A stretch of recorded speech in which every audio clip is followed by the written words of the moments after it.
যেমন কালার তেমন ফ্লেভার। প্রাচীন কাল থেকে রসুন ঔষধ হিসেবে ব্যবহার হয়ে আসছে। রান্নায় যেমন স্বাদ বৃদ্ধি করে, তেমনি রসুনে আছে বহু ঔষধি গুণ।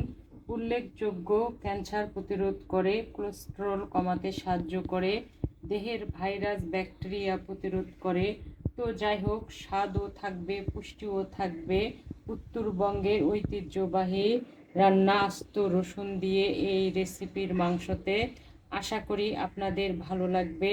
আর ভালো লাগলে আমার চ্যানেলটি সাবস্ক্রাইব করে ভিডিওটি লাইক কমেন্ট শেয়ার করে আমার সঙ্গে থাকবেন।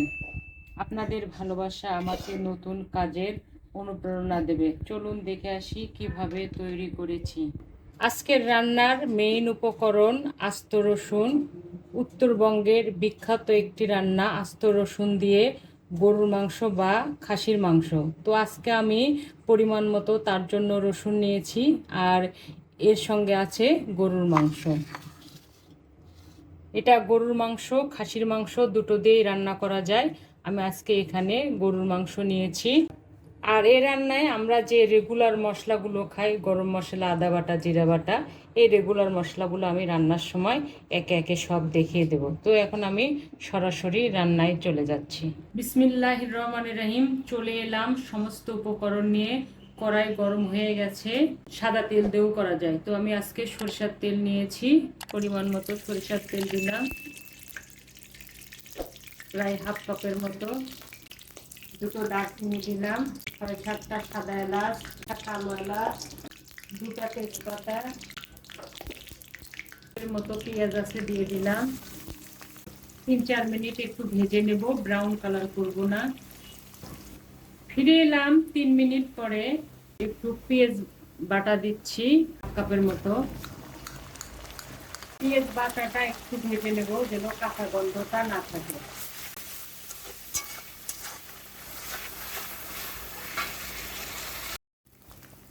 ফিরে এলাম 3 মিনিট পরে। বাকি মশলা যেন পুড়ে না যায় তার জন্য একটু পানি দিচ্ছি পরিমাণ মতো।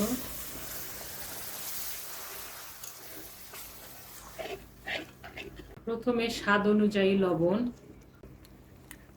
রসুন বাটা 1 টেবিল চামচ, আদা বাটা 1.5 টেবিল চামচের একটু বেশি, জিরা বাটা 1.5 টেবিল চামচের মতো, হলুদ 1.5 চামচ। এখন আমি মশলাগুলো 4-5 মিনিট কষিয়ে নেব যেন কাঁচা গন্ধটা না থাকে। আর এই রান্না কিন্তু বেশি ঝোলও হয় না, বেশি গ্রেভিও হয় না, মাঝামাঝি। ফিরে এলাম 4-5 মিনিট পরে। মশলা কষানোর তেল ভেসে উঠেছে। ঝালটা আমরা যেরকম খাবো পরিমাণ মতো দিলাম। রাখা গরুর মাংসগুলো দিচ্ছি।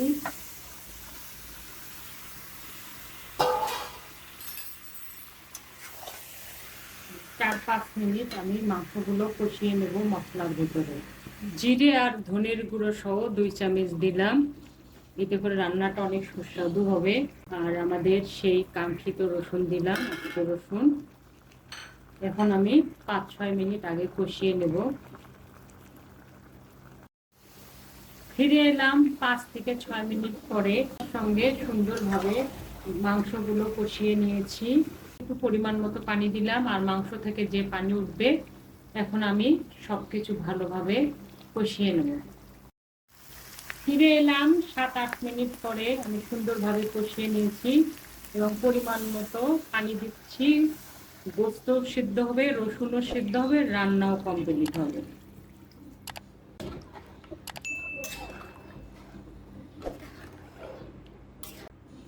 সবকিছু আমি মিক্স করে নিচ্ছি।